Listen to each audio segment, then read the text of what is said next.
Muy buenas tardes, ¿me escuchan? Buenas tardes a todos. Quiero iniciar yo esta presentación agradeciendo al Instituto Sanmartiniano filial Chancay por haber tenido la grata idea de poder convocarme a hablar sobre esta batalla de Torreblanca, ¿no? Que para ustedes yo sé que es muy importante porque sé que la celebran siempre año a año, ¿no?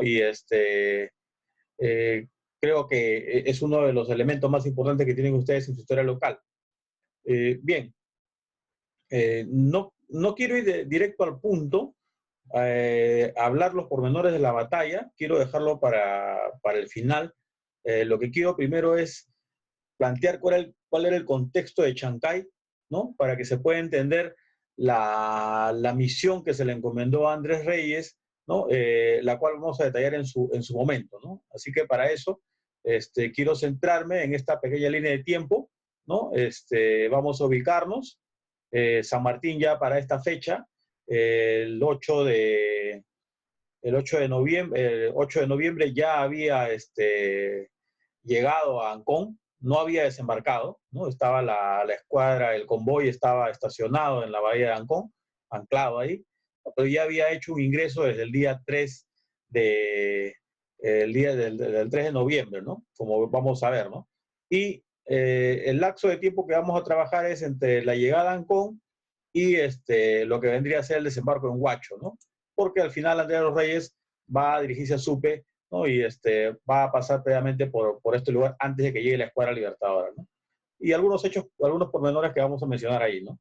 No vamos a tocar el tema de la conferencia de Torreblanca porque ese es otro momento, ¿no? Vamos a dedicarnos solamente hasta más o menos aproximadamente los primeros 10 días de la llegada de la Escuadra Libertadora al puerto de Huacho, ¿no? Bien, en primer lugar, quiero hacer un análisis del contexto económico, ¿no? De lo que era la antigua provincia de Chancay, ¿no? La antigua provincia de Chancay pertenecía a la Intendencia de Lima, y lo que hoy día vendría a ser el Departamento de Lima, pero era mucho más grande, ¿no? Porque abarcaba hasta Ica y abarcaba hasta el Santa, ¿no? La antigua provincia de Chancay abarcaba 3 valles, lo que hoy día vendría a ser la provincia de Barranca, la provincia de Huaura y la provincia de Huaral, ¿no? Era una provincia muy grande, ¿no? Y en ellas había pues una gran cantidad de haciendas, como veremos, ¿no? En cuanto a población, según el censo 1791, la provincia de Chancay tenía 13.955 habitantes, ¿no? Menos que Ica y Huarochirí. Pero si vemos la composición es muy diferente a Huarochirí, por ejemplo, ¿no? En Huarochirí solamente hay 220 españoles, en Chancay hay 969. En cambio, la diferencia está entre indígenas, por ejemplo, ¿no? En Huarochirí hay 13.000 y en Chancay hay 7.000. No, o sea, cada una de las provincias tenía sus particularidades en cuanto a su composición de la población, como veremos ahora, ¿no? Acá hay un gráfico de pastel, ¿no? De cómo estaba compuesta la población de la antigua provincia de Chancay, no de Chancay como villa, sino como provincia, en 1791, ¿no? Vemos que había un 53% de indios, casi 54, 26% aproximadamente de esclavos, había negros libres casi un 6%, españoles menos del 7%, casi 7%, ¿no? Y un porcentaje regular de mestizos, ¿no? Eso a nivel de toda la provincia. Sin embargo, si entramos a detalle, vamos a ver luego que esto no se maneja a nivel de cada pueblo así, ¿no? Habían diferentes pueblos en la antigua provincia de Chancay, ¿no? Habían este, 9 doctrinas, ¿no? Y en estas doctrinas había 38 pueblos, ¿no? Y en toda la antigua provincia había 2 villas, la villa Arneo Chancay y la villa Carrón de Velasco y Huaura, ¿no? En los dos había convento franciscano, en los dos había hospital, ¿no? En las 2 villas. Acá ya un dato más preciso sobre la composición de la población de la villa de Chancay, pero con el censo de 1813, ¿no? Este censo que se promovió con el tema de los cabildos constitucionales, se mandó a hacer censos en todas las parroquias, ¿no? Y en este caso vemos el cabildo de la población de la villa de Chancay, ¿no? Y vemos que, a diferencia de la composición general de la provincia, acá vemos un 20% de mestizos, 32% de indios, 21% de pardos libres, 13% de esclavos particulares, 12% de españoles americanos, ¿no? Negros libres, 1%, españoles europeos, 1%, ¿no? Entonces, es una composición muy diferente a lo que vendría a ser la composición general, ¿no? Y hay que notar siempre la gran cantidad de mestizos y la gran cantidad de pardos libres, que suman casi el 40% de la población, ¿no? Bueno, 42% sumamos a los negros libres, ¿no? Total 951 habitantes. Diferente a la composición, por ejemplo, de Huacho, ¿no? Para poder comparar, ¿no? En el caso de Huacho, cerca del 95% eran indígenas, ¿no? Entre indígenas forasteros e indígenas originarios eran alrededor del 95% de la población. Se nota claramente la diferencia con la villa de Chancay, ¿no? Españoles 4,7%, ¿no? Y negros casi 2%, ¿no? Muy diferente la composición. Barranca, ¿no? Al opuesto, en el valle opuesto de la provincia de Chancay, ¿no? La composición también es diferente, ¿no? Mestizo 10%, en Chancay había 20%, españoles americanos 21%, muy parecido a lo de Chancay, había castas libres, ¿no? Y un 45% de indios, ¿no? Indígenas, ¿no? Entonces, la composición de los diferentes pueblos y villas, y eso que si comparamos con los pueblos de la sierra, tienen otro tipo de composición, ¿no? Pero la diferencia de los pueblos de la costa, por ser ciudades portuarias, tienen una composición muy diferente, ¿no? Acá vemos Supe, por ejemplo, ¿no? Supe también tiene, solo tiene 27% de indios y 20% de mestizos. Castas libres, 9, ¿no? Castas esclavas, 33, españoles americanos, 12%. Siempre hay que fijarnos en esta composición de lo que vienen a ser los mestizos, las castas libres y los negros libres, ¿no? Porque los indios, los indígenas, tenían las tierras que se les repartía año a año para que puedan trabajar y pagar tributo. Los esclavos tenían un trabajo en las haciendas de sus patrones o en las casas de los patrones, ¿no? Sin embargo, los mestizos, las castas libres y los negros libres tenían que salir a buscar su sustento, ¿no? Es decir, tenían que buscar una actividad económica que les pueda ser rentables para sostenerse, ¿no? Y el número era regular, ¿no? Como podemos ver. Entonces, eso lo vamos a ver luego, ¿ya? Acá. Hace varios años hice un trabajo para un congreso que hubo en Piura sobre la población migrante que vivía en las diferentes ciudades de la villa de Chancay, ¿no? Y me centré en algunas ciudades particulares como Chancay, por ejemplo, donde revisando los libros de matrimonio hemos podido analizar que había, a diferencia de lo que uno puede creer que en la época colonial no había mucha movilidad social entre los pueblos, por el contrario, lo que encontramos fue que mucha gente venía de otros lugares, migraba, ¿no? Y hablamos de indígenas que migraban y llegaban y se establecían y contraían matrimonio, ¿no? Y en los matrimonios mencionaban su procedencia. Los datos que yo he encontrado no son los únicos, ¿no? Probablemente sean el doble o el triple, pero son gente que no llegó a tener familia, no llegó a contraer matrimonio, por lo tanto no se registró. Sin embargo, en los matrimonios registrados, que solamente nos permiten dar una visión de cómo estaba compuesta la población, podemos encontrar que, por ejemplo, en Chancay había mucha gente que venía de Cajatambo, Conchucos y Huaylas, ¿no? Hombres y, bueno, pocas mujeres, ¿no? Siempre la movilidad social en mujeres ha sido menor, pero bastantes hombres, ¿no? Y otros también había un número bastante elevado, 26 hombres y 7 mujeres, ¿no? Que venían de la misma provincia de Chancay, ¿no? Pero de otros pueblos, ¿no? De la sierra, puede ser de Pacho, puede ser de Checra, ¿no? Pero vemos que en la villa de Chancay había gente migrante, ¿no? Que venía de otros lugares, ¿no? También vemos abajo que había de Cercado, o sea, de Lima, había 9 personas viviendo que habían contraído matrimonio, ¿no? Entonces, ya eso nos da un indicador de que de la movilidad social, de dónde venía, ¿no? De dónde procedía. Esa movilidad social también la podemos ver en Huacho, ¿no? Nuevamente el tema de Cajatambos, Conchuco y Huaylas son el lugar donde mayormente llega la gente y se instala y contrae matrimonio y termina avecinándose, ¿no? También hay bastante población de Chancay, 19 personas que se avecinaron, ¿no? Y como les digo, o sea, esos son solo datos de las personas que contrajeron matrimonio y los libros no son totalmente fiables en el sentido de que estén completos, ¿no? Hay muchos libros que están fragmentados, por lo tanto en la práctica podrían haber sido muchos más, ¿no? En el caso de Supe, por ejemplo, ¿no? Tenemos que también hay población migrante que viene de Cajatambo, que viene de Huaylas, ¿no? Sin embargo, de Chancay hay poco, ¿no? En el caso de Huaura, ¿no? La población migrante es mucho menor.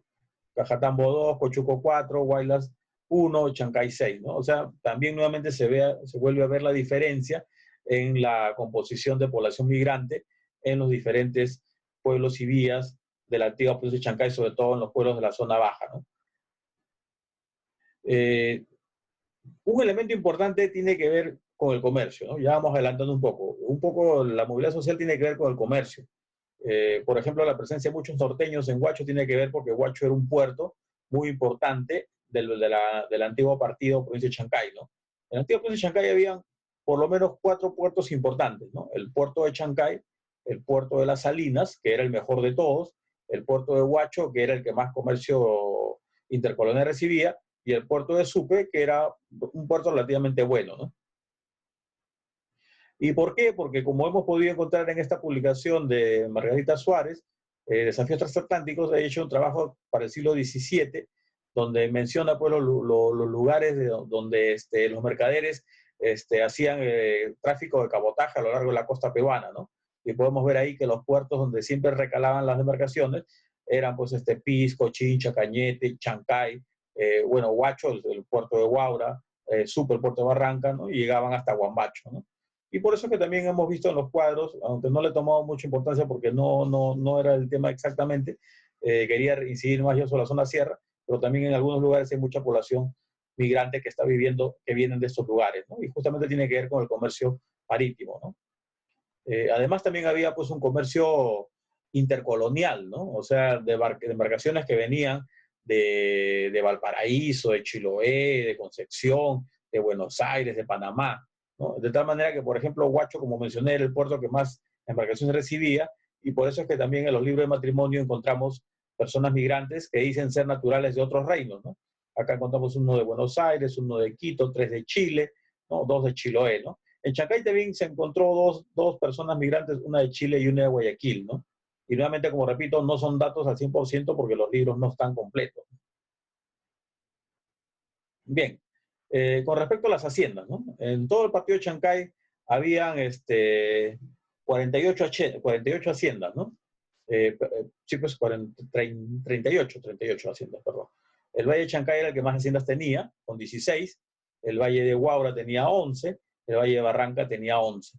Y las que he marcado con rojo son las haciendas que se dedicaban al cultivo de azúcar, ¿no? O sea, uno podría pensar que en la época colonial el cultivo predominante era la caña de azúcar. Sin embargo, no todas las haciendas se dedicaban a esto, ¿no? El valle que más haciendas tenía dedicadas al azúcar era sin duda el Valle de Huaura, pero en Chancay había dos haciendas importantes, ¿no? La Huaca y Palpa, ¿no? Y en el Valle de Barranca, solo la hacienda de San Nicolás. Y esta sal era llevada, pues, básicamente a Chile, ¿no? A Chile, a Valparaíso, a Concepción, a Chiloé, ¿no? Pero también tenía comercio con Lima, ¿no? Por ejemplo, la hacienda Palpa, su producción no era para llevar a Chile, sino era para ser llevada a Lima, ¿no? Igual era pasada con la Huaca.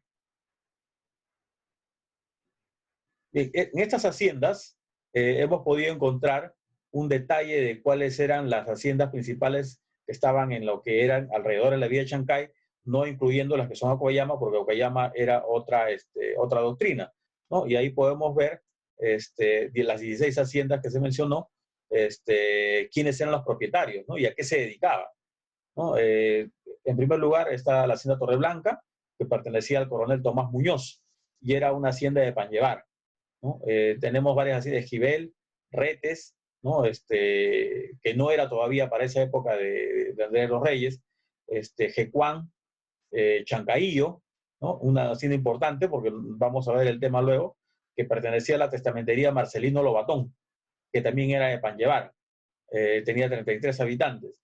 Laure Salinas, Pasamayo, García Alonso, La Huaca, que había sido los jesuitas, ¿no? Que sí era un cañaveral y tenía 214 habitantes, muchos de ellos seguramente esclavos. La hacienda Guando, que todavía no pertenecía a Andrea los Reyes, la hacienda Guayán, la hacienda Cuyo, la aldea San Miguel, la aldea Gallegos y la aldea Galeano. La aldea Gallegos también pertenecía al coronel Tomás Muñoz y también se dedicaba al pan llevar, ¿no?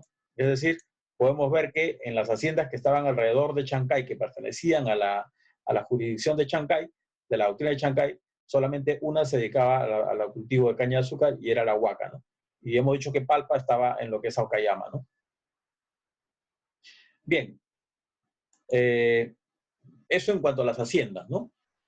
Acá tengo un detalle yo de las haciendas que estaban ubicadas en la parroquia de Supe y en la parroquia de Barranca, ¿no? Nos interesa este tema de irnos hasta allá, porque como podemos ver, acá en la hacienda de Barranca vamos a encontrar a la familia de los Reyes, ¿no? Que todos sabemos que es una familia de chancayana, ¿no? Pero, sin embargo, como vamos a ver luego, casi todos los hermanos de los Reyes estaban viviendo o en Barranca o en Supe, ¿no? Acá podemos ver, por ejemplo, a Mateo de los Reyes, a José de los Reyes y a Andrés de los Reyes residiendo en la parroquia de Barranca, ¿no? Y tenían esclavos. Sí tenían esclavos, pero solo tenían uno esclavo cada uno, lo que significa que no eran haciendas esclavistas lo que ellos tenían, ¿no? No eran haciendas azucareras, por ejemplo, ¿no? No eran grandes haciendas esclavistas, eran hacendados, pero de otro tipo. Además, también encontramos a Gregorio Lobatón, y recuerden que mencionamos a la familia Lobatón como titular o dueños de la hacienda Chancaío, ¿no? Y también encontramos en Barranca a Tomás Muñoz, al mismo dueño de Torre Blanca, y al dueño de otras propiedades más en Chancay, ¿no? Que también tenía esclavos, ¿no? Pero ese el que más esclavos tenía. Ese sí tenía 31 esclavos, de los cuales eran 9 bozales. Es decir, eran esclavos recién adquiridos, ¿no? Ya adultos recién adquiridos, lo que significaba que estaba en plena inversión en sus haciendas, ¿no?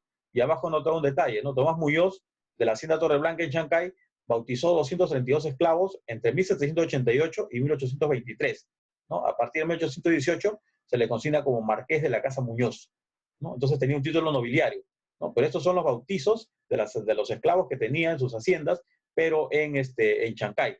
Y además tenía tierras también en Barranca, ¿no?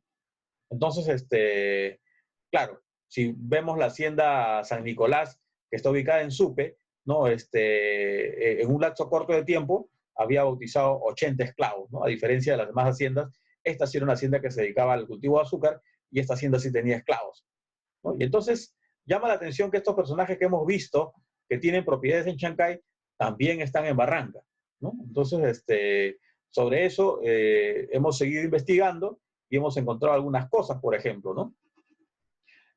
Uno siempre piensa, y la mayoría de publicaciones así lo dice, cuando hablan de la biografía de Andrés de los Reyes, por ejemplo, o cuando hablan de la biografía de Francisco Vidal, mencionan de que era un hacendado agrícola, ¿no?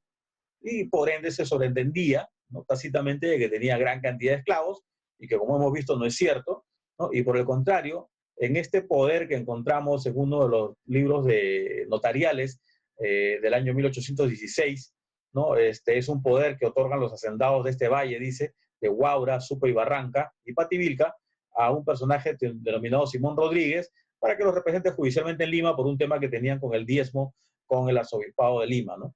Y en este poder aparecen varios personajes mencionados, ¿no? Andrés Reyes, por ejemplo, Francisco Bamonde, Pascual Fonseca, José Reyes, hermano de Andrés Reyes, Anastasio Reyes, hermano también de Andrés Reyes, ¿no? Y ellos se firman como hacendados de la cría de ganado de los valles de Supe, Barranca y Pativilca. Es decir, este documento nos demuestra, ¿no? Y ya nos da una pista para seguir ahondando más, de que en realidad sí eran hacendados, pero no eran hacendados agrícolas, sino eran hacendados ganaderos. Y esa es la razón por la cual tenían pocos esclavos, ¿no? Y eso nos va a llevar a otro razonamiento, ¿no?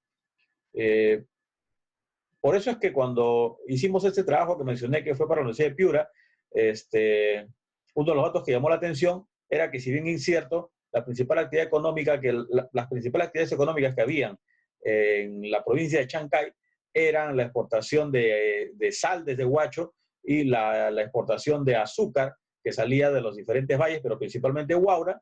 Pero, sin embargo, había un detalle que nos dejó siempre muy intrigados, ¿no? Y era que mencionaba que dice, el comercio de toda la provincia es activo solamente en ganados, ¿no? Las cosechas, dice, a excepción de trigo y de alfalfa, en mayor porción con todos los ganados, se conducen a Lima, ¿no? Previniendo que los cerdos flacos, por la imposibilidad de caminar gordos, los aproximan de los valles de Barranca y Huaura al de Chancay, unos 16.000. Aquí comen las 80 fanegadas de maíz, distante ya 12 leguas de la capital, a donde los matan para el abasto, ¿no? Entonces, podemos ver que cuando decía que las haciendas se dedicaban al pallevar, se dedicaban básicamente a la producción de maíz, ¿no? Y por eso es que menciona pues que uno de los principales negocios era el comercio y cría de ganado porcino, ¿no? Entonces este ganado, dice, venía acopiado no solamente de porcino, sino todo tipo de ganado mayor y menor, ¿no? Caprino, vacas, lanar. Venía básicamente desde, dice, lo acopiaban en el Valle de Barranca, iba de tránsito por Huaura y terminaba pues en Chancay para ser engordado, ¿no? Y ahí la necesidad de sembrar maíz, ¿no? Y bueno, más o menos el circuito era así, ¿no? Partían acopiaban en Barranca Supe, ¿no? Y hacían el tránsito hasta el Valle de Huaura. Por eso es que muchos de estos hacendados también tenían haciendas en Huaura o tenían contratos de alquiler o arrendamiento en el Valle de Huaura para el tránsito, y por los caminos coloniales que algunos todavía existen, ¿no? El ganado era transitado hasta Chancay, donde Chancay era engordado, ¿no? Y de acá de Chancay, ¿no? Eran llevados a Lima, ¿no?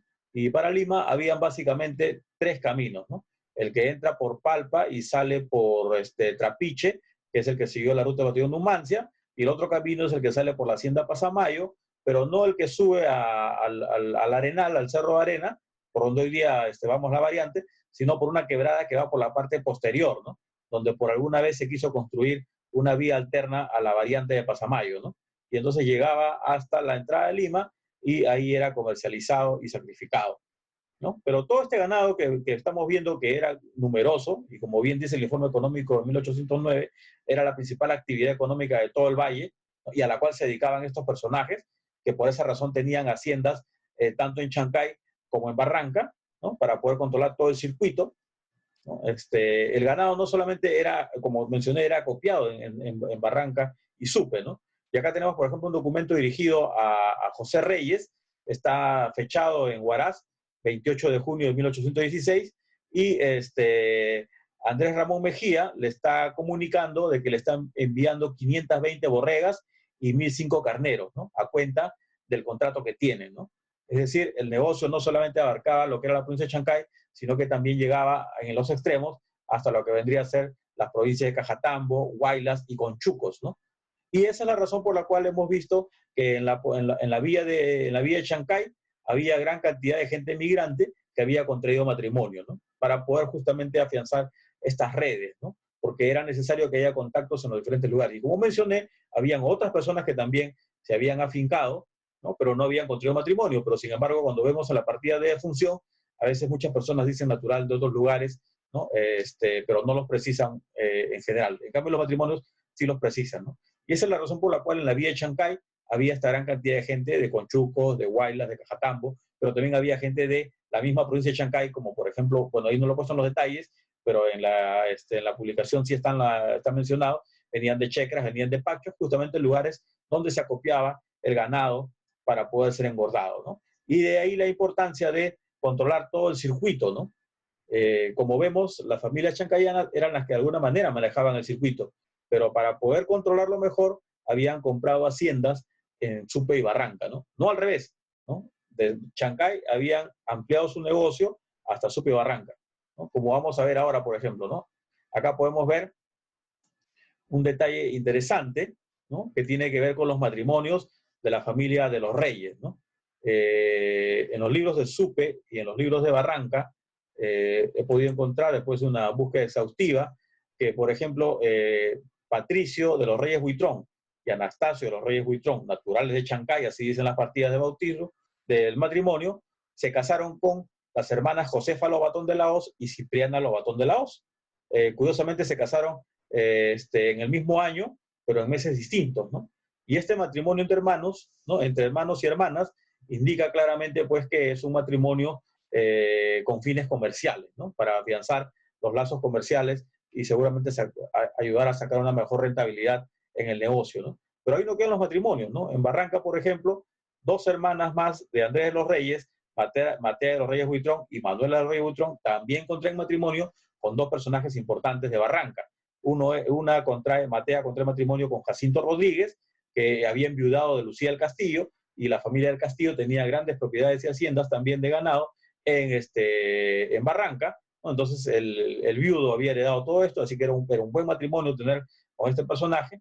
Y el otro personaje fue Manuel Sayán, ¿no? Manuel Sayán, padre de Pedro Sayán, que no era natural de Supe Barranca, sino se menciona en la partida de matrimonio que era venido recién migrado del reino de Aragón, ¿no? De la villa de Castelló, ¿no? Es decir, era un español que había venido a invertir, ¿no? Aprovechando pues la época en la cual muchas haciendas fueron vendidas a personajes que venían con intención de invertir, ¿no? Y entonces este personaje se afincó en Barranca y contrae matrimonio con una de las hermanas de Andrés de los Reyes.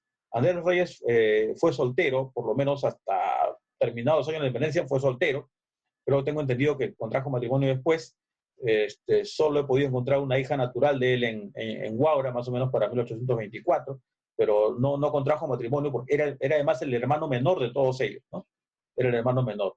Y curiosamente estos matrimonios se empiezan a dar después de la creación de las aduanas, ¿no? Si ustedes se fijan, los matrimonios empiezan en 1774, 75, 92, y el establecimiento de las aduanas en las reformas borbónicas se inician en el año 1773, ¿no? El virrey Amat aprobó ese reglamento de comercio y organización de las aduanas, y a partir de ese año se establecieron aduanas tanto en Chancay como en Huaura, ¿no? Pero también en Yauyos, en Huarochirí, en Canta, ¿no? Es decir, que hasta esta fecha no había agencias de aduana, no había dónde cobrar el tributo, la alcabala, ¿no? Sin duda que había el cobro de alcabala, ¿no? Pero como no había oficinas en los diferentes pueblos, había seguramente mucha evasión de pago de alcabala. Y justamente las reformas borbónicas buscan establecer aduanas en diferentes vías para poder tener un mejor control y recaudación, ¿no? Y seguramente eso afectó pues al negocio de las personas que se dedicaban al tema del comercio del ganado, ¿no? Porque ahora tenían que transitar por diferentes vías y pueblos y tenían que pagar diferentes alcabalas en diferentes lugares, ¿no? Entonces, sin duda alguna, los matrimonios no son casuales a partir del año 74, ¿no? Tienen que ver necesariamente con una alianza, no solamente para mejorar el negocio, sino para controlar mejor y reducir el efecto negativo que estaba generando el cobro de un mayor impuesto y alcabala, ¿no? Y esa es bueno, yo lo propongo a nivel de hipótesis, porque eso en realidad hay que trabajarlo mucho más. Yo solamente estoy explorando el tema. Había que revisar los libros de aduanas, habría que revisar otra serie de documentos más, cosa que demanda tiempo y ahora por el tema de la pandemia no se ha podido investigar más, ¿no? Porque estamos viendo que es muy probable que la razón por la cual estos personajes que estaban dedicados al ganado, entre ellos los Reyes, los Lobatón, los de la Hoz, los Fonseca y todos estos personajes que participan activamente y que son los que contribuyen con ganado para sostener al Ejército Libertador, probablemente en el fondo la razón por la cual lo hicieron es porque no estaban conformes con estas aduanas, ¿no? Entonces buscaban probablemente algún tipo de liberación o volver a un estado anterior en el cual el negocio les era mucho más rentable, ¿no? Pero eso solo queda como nivel de hipótesis, ¿no? Bien, ahora sí entrando al tema histórico, ya hemos pintado el panorama, ya sabemos quién es Andrés Los Reyes, ya sabemos qué hacía en Barranca, ¿no? Claro, era chancayano, pero su familia estaba ya afincada, avecinada se dice para aquella época, ¿no?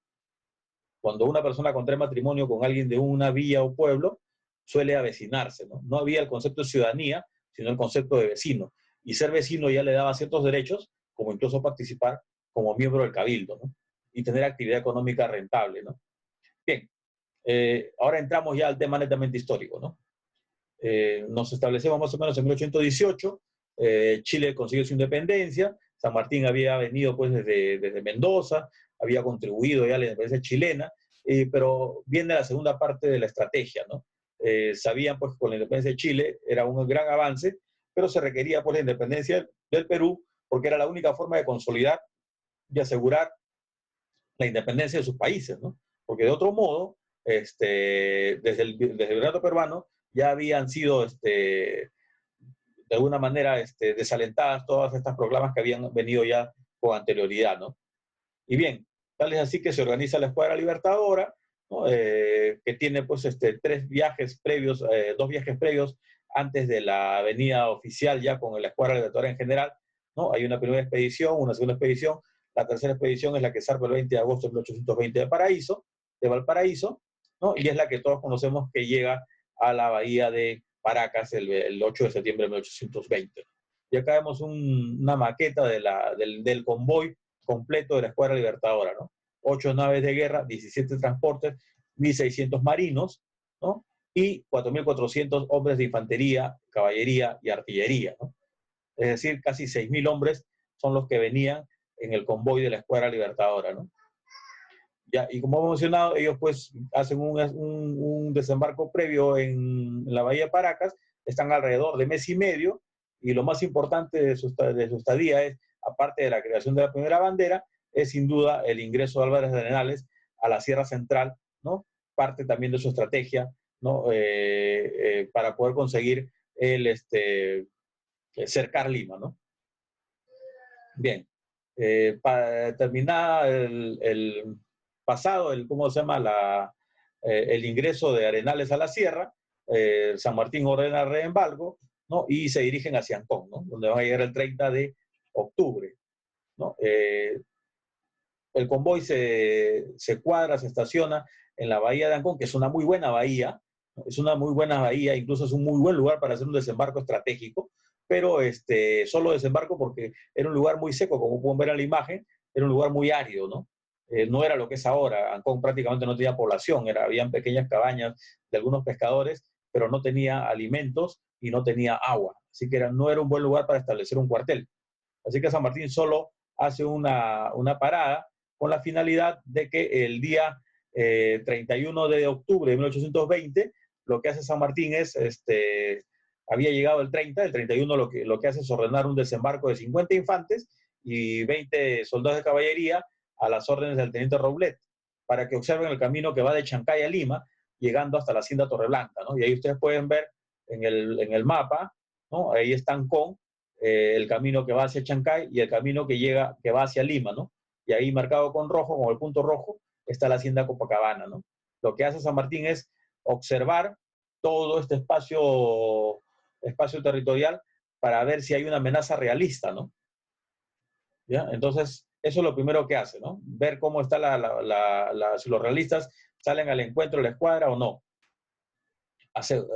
Además, también ya con anterioridad en los planes que tenía el virrey Abascal, o sea, vayamos más atrás, Abascal también examinaba la posibilidad de que la Escuadra Libertadora, o que los patriotas, porque ya había una amenaza de hacer una Escuadra Libertadora, los planes ya se conocían a grosso modo, más o menos, había la posibilidad de que los patriotas de Chile organicen una escuadra e invadan Lima, ¿no? Y entre las muchas posibilidades que había, era que podían desembarcar de repente en Chorrillos, de repente en Lurín, ¿no? Pero el mejor lugar para poder desembarcar, como lo mencioné, era Ancón.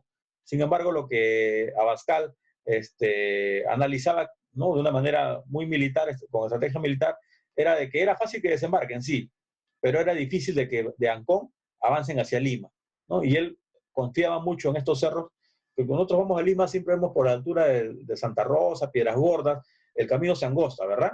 Y entonces, para Abascal era muy sencillo, dice, ¿cómo se llama? Hacerle frente, ¿no? Solo había que esperarlos en este camino angosto y de ahí no podían pasar, ¿no? Entonces, no tenía mucha preocupación con Ancón y además, como mencioné, no se podía estar mucho tiempo en Ancón porque no había agua y alimentos, ¿no? Entonces, por eso seguramente es que las tropas de Pezuela en 1820 no salieron a darle el alcance a San Martín, ¿no?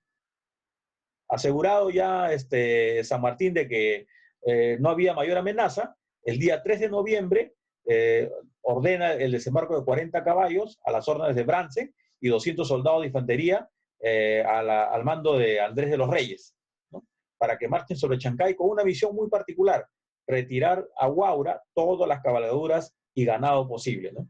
Y este día es importante, ¿no? Me parece que no debió haber pasado de lado, ¿no? Los que formamos parte de la antigua provincia de Chancay, o sea, Huaura, Barranca, Huaral, creo yo que debimos haber iniciado la conmemoración del Bicentenario este día, ¿no? Este día 3 de noviembre, porque este día es el primer día que hay un contacto entre un personaje, un miembro de la Escuadra Libertadora, en este caso Andrés de los Reyes, quien es enviado con esta misión tan importante de recoger el ganado y las cabalgaduras para ser retiradas a Huaura, para que los realistas no la capturen, no la tomen, ¿no?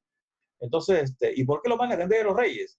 Porque obviamente, como ya hemos mencionado, él no solamente era natural de Chancay, tenía familia en Chancay, era conocido en Chancay, pero sino que era un importante comerciante de ganado, un importante, ¿cómo se llama?, ganadero, ¿no? Él y su familia y sus amigos, ¿no? Eran pues todo este grupo, estaban dedicados a esa actividad, por lo tanto que cuando él llega a Chancay a recoger el ganado, no llega a requisar ganado probablemente, lo que él llega a recoger es lo que habían ofrecido, los espías ya habían mencionado que toda esta zona estaba dispuesta a dar recursos, sobre todo los criollos estaban dispuestos a dotar recursos como ganados y caballos, que es lo que San Martín siempre preguntaba a los espías, ¿no? Si hay ganado y si hay caballos, porque la movilidad del ejército se basaba básicamente en los caballos y mulas, y el sostenimiento de los soldados y las tropas básicamente en carne vacuna, ¿no? Y otro tipo de ganado, ¿no? Entonces, y esta misión importante se le encomienda a Andrés de los Reyes, y él llega, pues, no llega un desconocido a solicitar el ganado o a requisarlo, llega una persona conocida, ¿no? Y esa es la trascendencia de haber enviado justamente a Andrés de los Reyes, ¿no?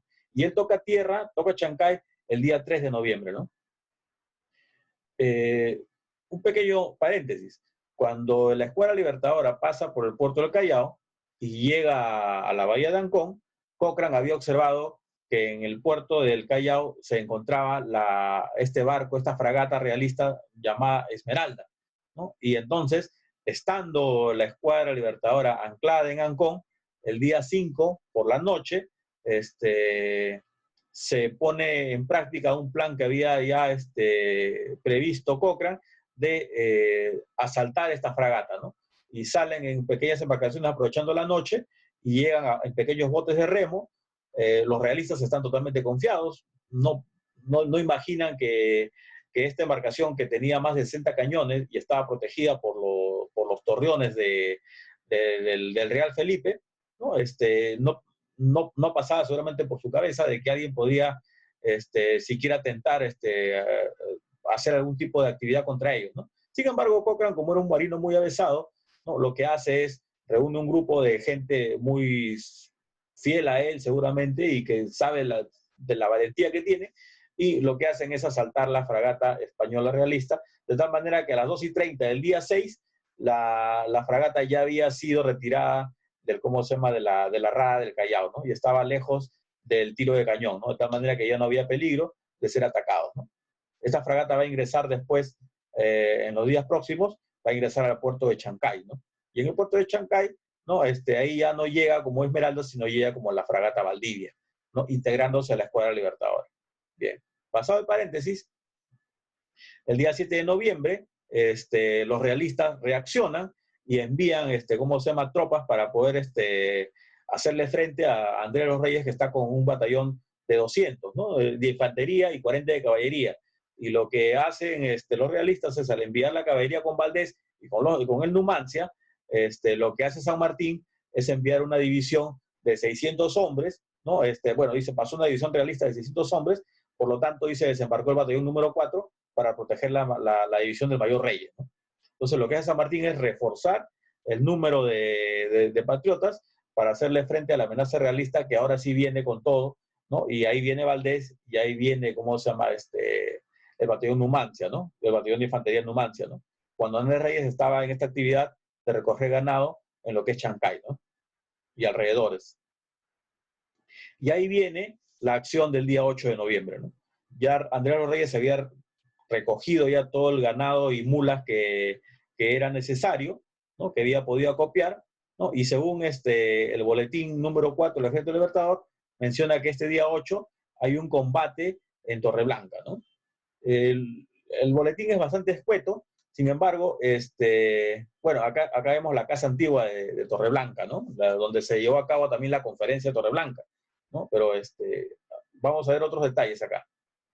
Bien, por ejemplo, en la Gaceta Ministerial de Chile, en el extraordinario del número 27 del 12 de enero del año 21, se publica una carta que Andrés de los Reyes envía estando en Supe el 10 de noviembre, ¿no? Él había estado en Chancay hasta el día 8, el día 9 estuvo en Huacho y el día 10 llegó a Supe con todo este ganado, ¿no? Porque la idea era retirarlo no solamente a Huaura, sino llevarlo lo más lejos posible para que los realistas no lo puedan tomar, ¿no?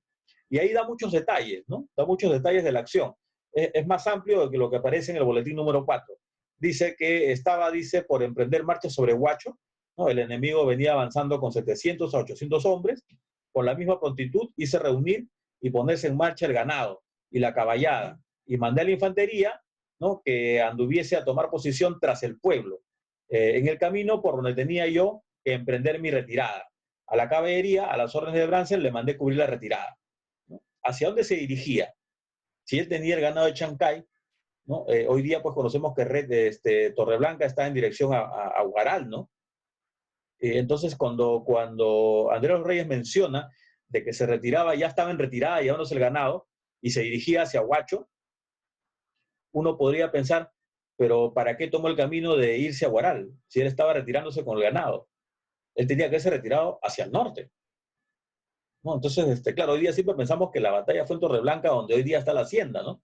Pero hay que considerar que la hacienda era todo ese sector, ¿no? Entonces, acá ya queda un poquito la duda, que luego la vamos a aclarar, ¿no? Dice que estaba ya retirándose con el ganado, y no se podía retirar hacia Huaral, porque era irse a la boca del lobo, tenía que llevarlo hacia el norte, ¿no? Entonces, continuamos con lo que dice la carta que él envía desde Supe, ¿no? ¿No? Había mandado pues a Brance para que le cubra la retirada, ¿no? Porque de los Reyes iba con el ganado, iba con la infantería, pero Brance iba con la caballería, ¿no? Del camino que forma ese callejón, cerca de una legua, ¿no? Un callejón bastante largo, casi una legua, casi 4 kilómetros. Una legua es casi, por ejemplo, yo calculando en lo que vendría a ser de acá de Huacho a Huaura es casi una legua y media, ¿no? Lo que se camina en una hora, ¿no? Entonces era un callejón bastante ancho, bastante largo, perdón, de una legua, que conduce directamente al llano, que divide la plaza del despoblado.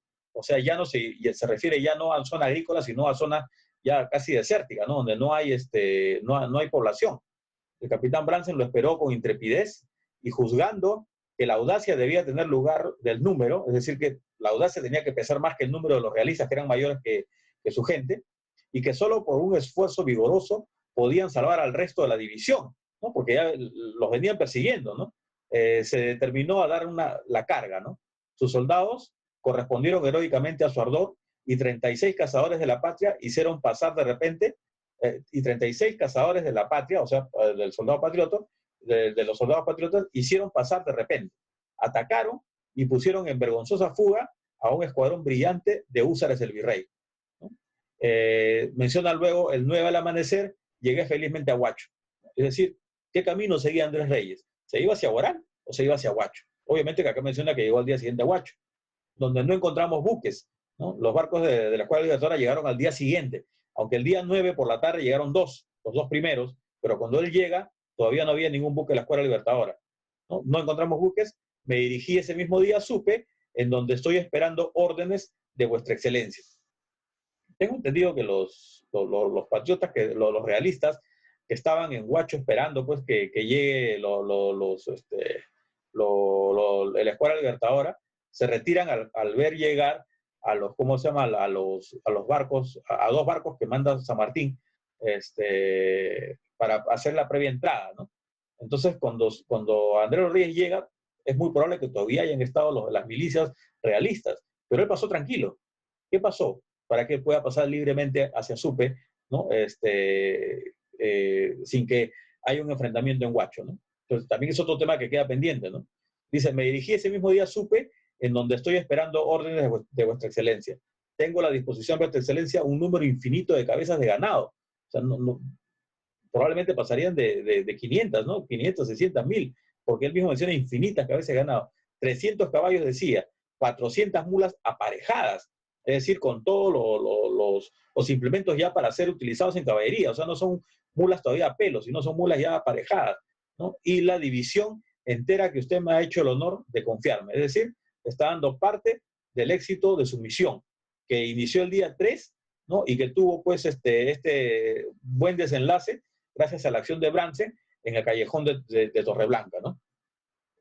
Entonces, dudas quedan ahí, porque ¿a dónde se dirigía? ¿Se dirigía a Huaral? ¿Se dirigía a Huacho? Obviamente se dirigía a Huacho. ¿Por qué en Huacho no lo atacaron las milicias? Probablemente ya especulando, ¿no? Porque era pues todo un personaje local, ¿no? Andrés Reyes no era cualquiera, ¿no? Entonces, probablemente hubo algún tipo de negociación por ahí, ¿no? Exactamente no lo sabemos todavía y es un tema de seguir investigando. Y bueno, ¿cómo termina la carta? Vuestra excelencia no encontrará aquí ningún enemigo, dice. Los habitantes vienen en multitud a ofrecer, ya estando en Supe, ofrecer sus servicios a la patria, y el pueblo de Supe ha dado este notable ejemplo con arrestar a sus opresores en número de 30, en los cuales hay un teniente, ¿no? Y se refiere pues a la toma del cuartel realista en Supe, que el día de ayer se ha conmemorado 200 años, ¿no? 7 de noviembre, ¿no? Bueno, él cuando llega ya se había tomado el cuartel, ¿no? Esta carta que está en la Gaceta también está en la colección documental, en lo que es Asuntos Militares, Ejército Libertador, también está esta carta, ¿no? O sea, para quien tenga algún interés de consultarla, si no puede conseguir la Gaceta, en la colección documental que ya está digitalizada en PDF en Internet, la puede consultar, ¿no? Pero veamos el reporte que hace García Camba, ¿no? De ser el lado opuesto, los realistas, ¿no? Y nos da muchos más detalles. ¿Qué dice García Camba en sus memorias? Recordando este momento en el cual los realistas son avergonzados por un número menor de Brandsen, ¿no? Dice, el camino que sale del pueblo de Chancay para el norte es llano y espacioso, capaz de contener 12 caballos próximamente, o sea, todos juntos, ¿no? De frente, mientras continúa encallejonado por 2 tapias de cerca de vara y media de elevación. El camino que sale del pueblo de Supe para el norte. Es decir, estamos hablando del camino que sale porque si retrocedemos a la lectura de esta memoria, hablan de la plaza, ¿no? Hay un camino que sale de la plaza hacia el norte y es encallejonado. Los caminos antiguos solían tener tapiales a los costados, ¿no? Que probablemente ahí había sido parte del Capañán antiguo, entonces tenían esta costumbre de tener tapiales a los costados, ¿no? Entonces, acá claramente menciona de que Reyes con el grupo con los caballos y las mulas que había recogido y los soldados, no se dirigía al este, se dirigía al norte, ¿no? Y bueno, también es Torreblanca, probablemente habría que ver cuáles eran las dimensiones exactas de la hacienda Torreblanca en aquel momento, probablemente justamente los muros y los tapiales dividían haciendas también, ¿no? Probablemente haya sido el borde del límite de la hacienda Torreblanca en aquella fecha, ¿no? Entonces, pero hoy día siempre la idea es de celebrar en la casa. La casa sí tiene que ver con la entrevista de Torreblanca, definitivamente debió haber sido ahí, ¿no? No hay documento que diga exactamente que fue ahí, pero se supone que la residencia que los recibió a los delegados en el mes de febrero debió haber sido pues ahí, ¿no? Pero el callejón de Torreblanca, al parecer, por lo que uno puede deducir de las lecturas, era un callejón que se dirigía al norte, hacia Chancaillo, ¿no? Hacia Chancaillo, donde estaba también esta familia que estaba vinculada a Andrés de los Reyes, que eran los Lobatón, ¿no? También hemos visto eso, ¿no? Entonces era un camino encallejonado. Brandsen, que con la caballería se había quedado a retaguardia para ganar algún tiempo, a fin de que la infantería adelantase, conocía bien que aquel callejón no se podía abatir más hombres que los que venían de frente. Como era un callejón angosto, bueno, dice que tenía hasta 12 caballos de ancho, o sea que era regular ancho, sabía pues que conocía bien que aquel callejón no se podía abatir más hombres que los que venían de frente. Y al ver tan adelantado a Valdés, con solo los dragones de la Unión, lo cargó con gente escogida y con denuedo, ¿no? Había entrado ya en el mencionado callejón los dragones del Perú, cuando cargados los de la Unión y acuchillados algunos de sus individuos, se pusieron el resto a fuga a toda brida. El teniente coronel Camba retrocedió velozmente hasta las primeras casas, donde el terreno le permitía evitar el desorden de los fugitivos, y adelantó a favor de la tapia, ¿no? De la derecha, media compañía de cazadores de Numancia, cuyos fuegos contuvieron la persecución de los enemigos y acaso salvaron la vida del hoy general Valdés, con satisfacción de todos. Persiguieron por espacio de más de una hora hasta el pie del cerro de la Zorra, pero el enemigo había logrado su intento de poner a salvo su infantería, ¿no? Este topónimo del Cerro de la Zorra, si existiera hasta la actualidad, nos podría ayudar a definir más o menos cuál era la ruta, ¿no? Y si nosotros vemos de Chancay hacia Huaral, los cerros más grandes pues son los que están en Macatón, ¿no? Sin embargo, hacia el norte hay zonas áridas con cerros más pequeños, ¿no? Probablemente se refiera a esto, ¿no? Entonces, un poco que nos aclara el panorama, ¿no? De dónde pudo haber sido la ruta que siguió Reyes con el ganado, ¿no? Y por dónde fue el enfrentamiento exactamente, ¿no? Entonces, y justamente hay un camino que sale de Chancay, que sale hacia la Panamericana, ¿no? Que es un camino muy antiguo, ¿no? Que es, creo que más antiguo que el que vendría a ser la Panamericana hoy día, ¿no? Y bueno, ya el 9 entonces llegan a Chancay, los enemigos, dice, atacados en Chancay, se fueron por tierra a Huaura, ¿no? Esto es lo que reporta Pezuela en sus memorias, ¿no? Están atrasadas 2 días, ¿no? Es decir, el 11 reporta lo del 9, ¿no? Los enemigos atacados en Chancay se fueron por tierra a Huaura, ¿no? Y nuevamente aclara que el camino que siguieron fue hacia Huaura, no hacia Sayán, ¿no? El otro camino que va por el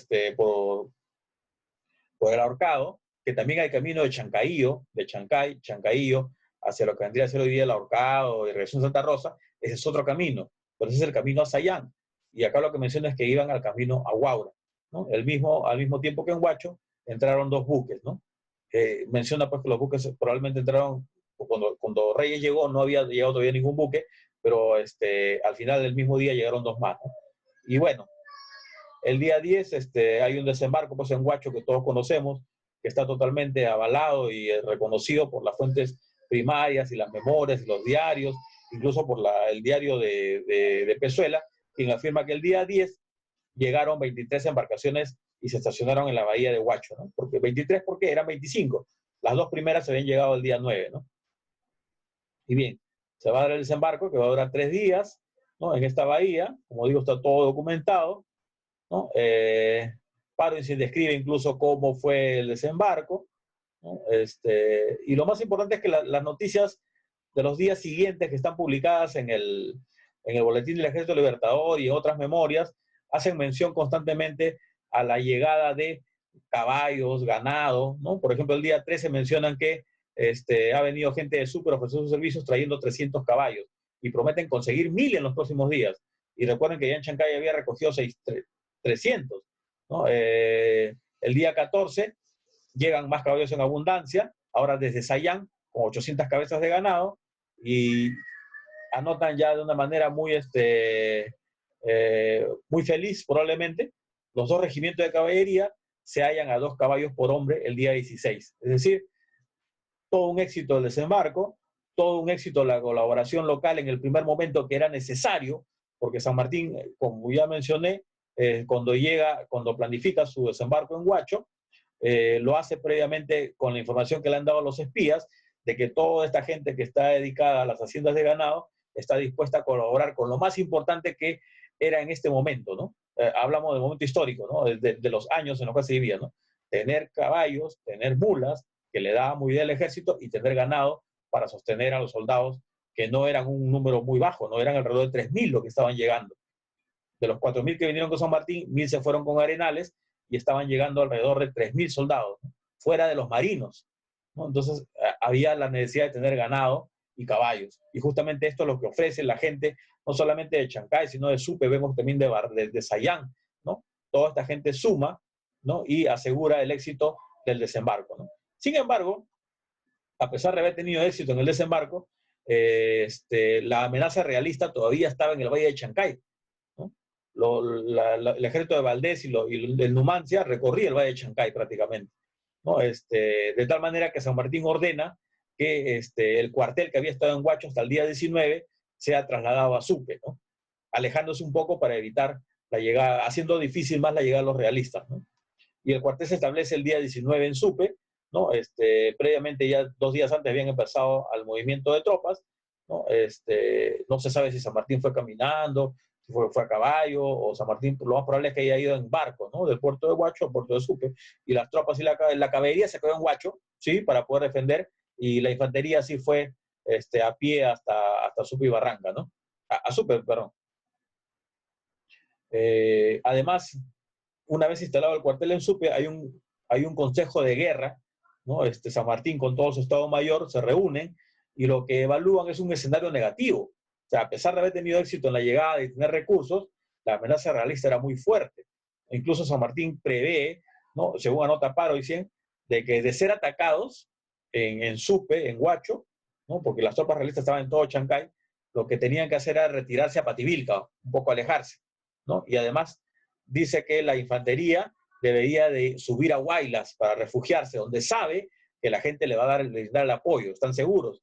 Y la caballería debería pasar a Guarmey, aprovechando el largo desierto, ¿no? Es decir, todavía la situación era muy difícil y el escenario era bastante negativo para San Martín los primeros días, ¿no? Peor aún, el mismo día 21, los realistas avanzan de Chancay a Chancaío, ¿no? Y el día 22, por los callejones que salen hacia Sayán, avanzan a Sayán, claramente lo dicen, avanzan a Sayán.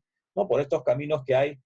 Ahí pueden ver ustedes en el mapa, bueno, hoy día el más conocido es el camino que va por el Ahorcado, ¿no? Pero acá podemos ver que habían otros caminos también que permitían llegar hasta Sayán, ¿no? Entonces los realistas avanzan. ¿Y qué hacen los patriotas? La caballería que estaba en Huacho avanza hacia Vilcahuaura para darle frente, encontrarlos cuando los realistas puedan cruzar el valle, entren al río Guaura, al valle de Guaura, ¿no? Sin embargo, por una razón que todavía no está explicada, ninguno de los documentos lo menciona, incluso se sorprende en la reacción que hubo, la caballería y el ejército realista dio una contramarcha el mismo 22 y dejó la orden que tenían de ir hacia allá, quedó nula, ¿no? Y entonces ahí quedaron, ya no avanzaron más, ¿no? Desde ese 22 prácticamente ya no hubo mayor amenaza de ingresar a Huaura, ¿no? Ya no hubo amenaza realista. ¿Por qué se detuvieron? No se sabe, ¿no? Yo sospecho que lo que, lo que Pezuela evaluó era de que estando San Martín en el Valle de Huaura, era difícil atacarlo, porque estaba el río y los caminos eran muy pocos, por mar no podían porque estaba la Escuadra Libertadora controlaba todo el mar, por el camino de la costa era un desierto, así que era muy arriesgado ir una caballada de infantería para que las tropas estén cansadas y lo reciban fácilmente los ataques. Entonces probablemente lo que Pezuela evaluó era de que estando los patriotas en Huaura, si bien no lo podían atacar, los patriotas tampoco podían avanzar. Es decir, se generaba una especie de guerra de trincheras. Los dos estaban acantonados y no había necesidad de sacrificar soldados porque simplemente los patriotas tampoco podían avanzar. No les era fácil avanzar. Podían tener todos los recursos, pero no podían avanzar. Entonces, probablemente esa sea la razón por la cual Pezuela decidió no desgastar sus fuerzas, ¿no? Sabiendo que San Martín se iba a contener solo en el Valle de Guaura, ¿no? Es curioso, pero justamente al día siguiente de esta reacción realista en la cual ya no hay mayor amenaza, ¿no? Están presentes en el valle, sí, pero no hay amenaza de avance.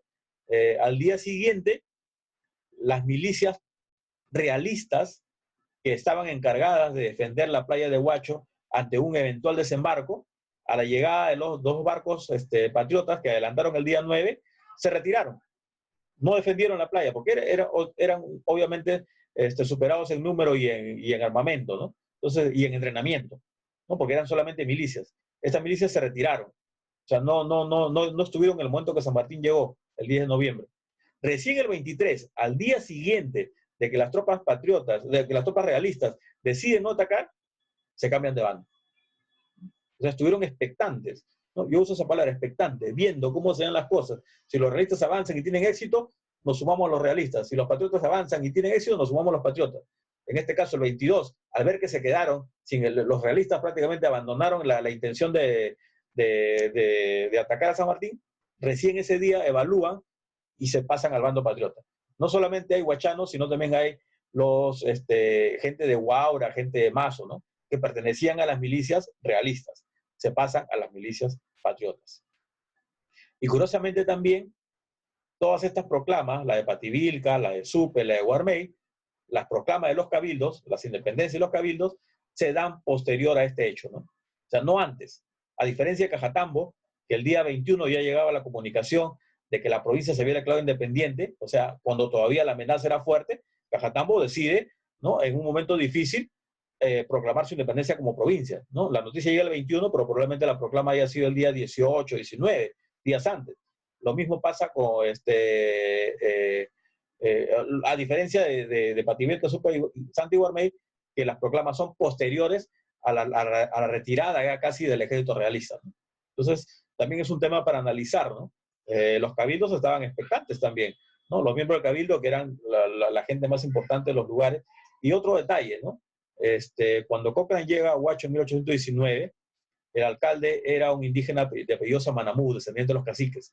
Entonces, como los huachanos prestaron apoyo a los patriotas que llegaron en el 19, lo que hace Pezuela es sacarlo del cargo a Samanamú y lo pone a Baltasar de la Rosa, que era un indígena que estaba a favor netamente de los realistas.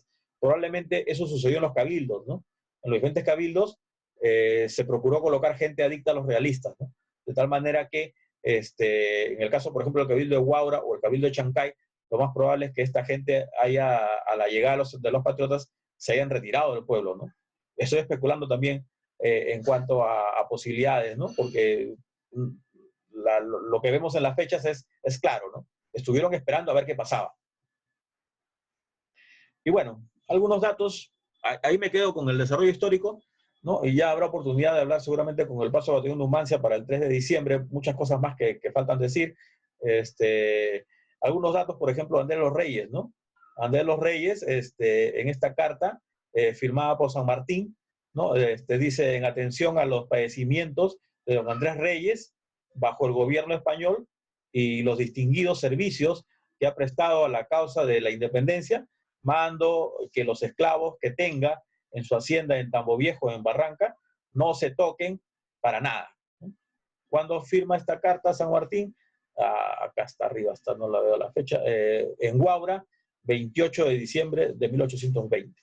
¿No? O sea, es un privilegio que tiene Andrés Reyes por sus aportes y servicios y sacrificios que había hecho a la causa patriota, ¿no? Que no se toquen sus esclavos de la hacienda Tambo Blanco, que no era mucho tampoco. Otra curiosidad, en el año 1825, en esta partida de bautismo de la villa de Huaura, aparece Brandsen, el mismo que el jefe del batallón de caballería que puso a huir a los realistas, ¿no? Brandsen estuvo en el 25 en Huaura y bautiza a una hija, ¿no? A una hija, dice, en la iglesia parroquial de la villa de Huaura, 15 de agosto de 1825. Yo, el reverendo padre Fray Javier Rivas, bauticé a María Trinidad Petronila, de edad de 10 meses de nacida, niña española, hija legítima del señor coronel don Federico Brandsen, natural de los reinos de Francia, y de doña Rosa Jauregui. Fue su madrina, doña Petronila Reyes, y su padrino, don Anastasio Reyes, hermano de Andrés de los Reyes. O sea, el vínculo permaneció entre estas familias, ¿no? Durante este tiempo que él estuvo Brandsen en el Perú, porque después fue a Brasil y muere en Brasil, ¿no? Pero bueno, tuvo una hija estando en Huaura, ¿no? Y estuvo hasta el 25 por lo menos. Seguramente que hay muchos personajes más que faltan conocer, ¿no? Ya conocemos varios nombres, ¿no? Andrés Reyes es muy conocido hace mucho tiempo, Vidal, pero hay muchos personajes más que están anónimos todavía, ¿no? Y que probablemente si hubiéramos tenido archivos abiertos, hubiéramos ido investigando, hubiéramos encontrado más, ¿no? Pero, por ejemplo, acá tengo un caso muy particular que todavía tengo las ganas de seguir hurgando y buscando más sobre él, pero hasta el momento no puedo encontrar en su testamento, en el testamento del coronel de infantería Juan Delgado Sánchez, que dice ser natural de Chancay, pero hasta ahora no encontró su partida de bautismo o de matrimonio, dice ser fundador de la independencia, miembro nato de la Sociedad de Fundadores, condecorado con la medalla del busto del Libertador Bolívar, otra del Ejército Libertador, de la toma del Callao, de la toma de Ancash, de la batalla de Ancash. Estos personajes que participaron en la Guerra de la Independencia, participaron casi en todos los hechos históricos de los inicios de la República. Como podemos ver, este señor Juan Delgado Sánchez tiene medalla del Ejército Libertador, estuvo con San Martín, estuvo con Bolívar, estuvo en la toma del Callao en el año 25, en el año 39 estuvo en la batalla de Yungay o Ancash, conocida en aquella época, originalmente la batalla de Ancash, ¿no? Porque el río Ancash está acostado. Entonces, personajes como estos que se suman a la llegada del Ejército Libertador, que son naturales de Huacho, de Huaura, de Barranca, Supe, Chancay, Huaral, ¿no? Que no sabemos quiénes son.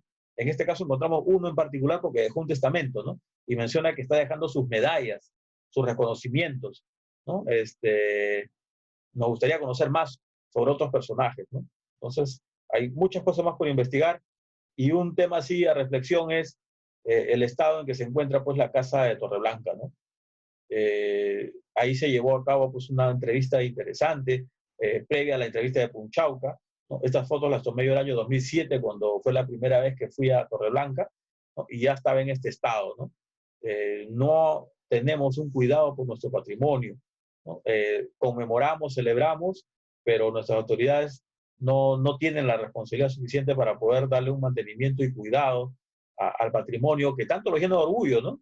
Entonces, no hay coincidencia entre la importancia que le da la conmemoración con los hechos concretos, como por ejemplo cuidar esta casa, ¿no? Por lo menos. se ha permitido pues que la gente se posesione de los alrededores y no me imagino cómo esté 13 años después, ¿no? Como de esta foto del año 2007. Y bueno, con esa reflexión termino esta parte de mi exposición, ¿no? Si hubieran preguntas, creo que la mecánica es unos comentarios, creo, de parte del miembro del sanmartiniano y un invitado, ¿no? Creo que esa es la temática. Dejo de compartir y aprovecho para hacer una pequeña presentación ahí. Dejo de compartir esto. Ya, dejo de compartir. Y ahora quiero compartir otra cosita con ustedes antes de poder pasar a la siguiente etapa, ¿ya? A ver, ¿dónde estoy? Aquí, acá. Bueno,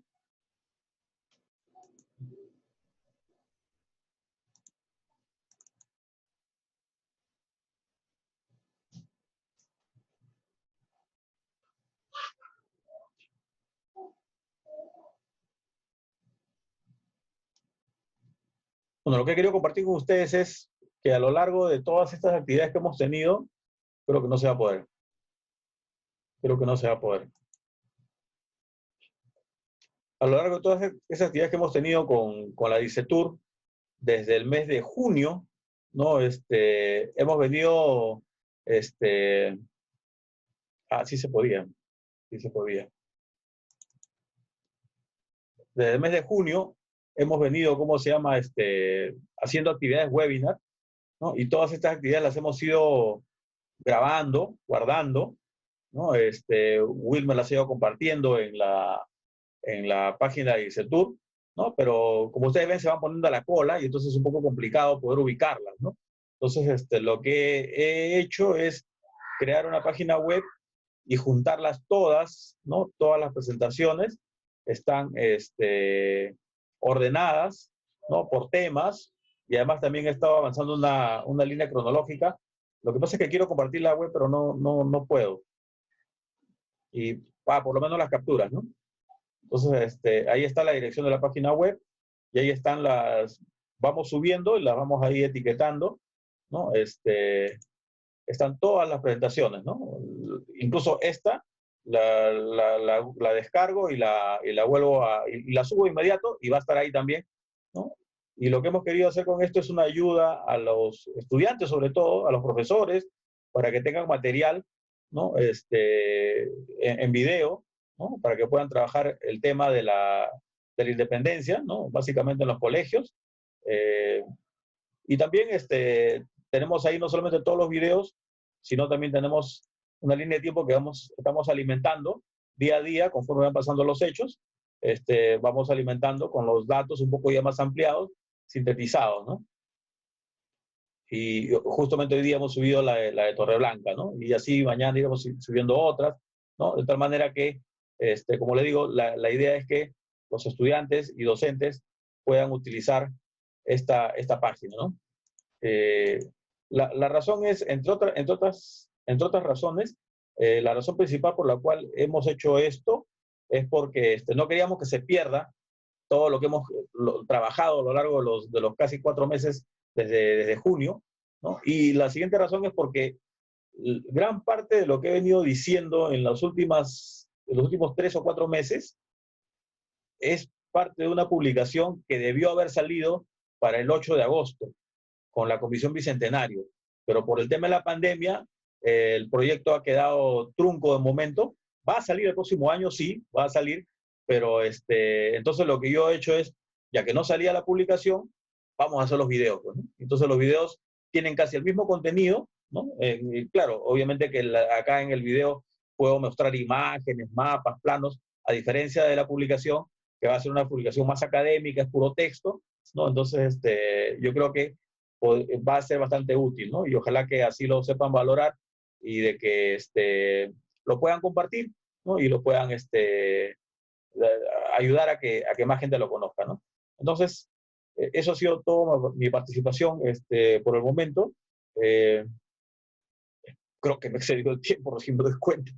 Mil disculpas, Y bueno, quedo atento yo a los comentarios. Gracias.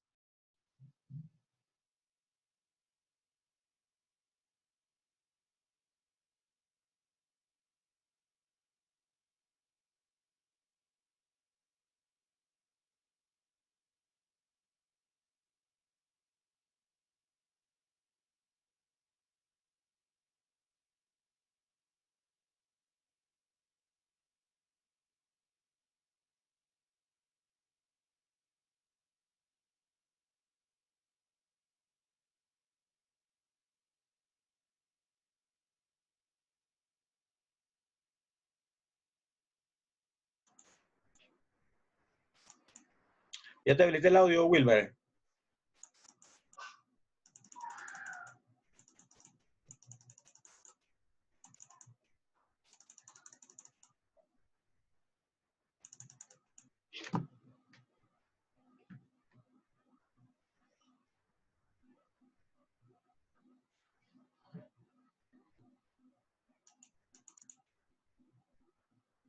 Te estoy habilitando el audio.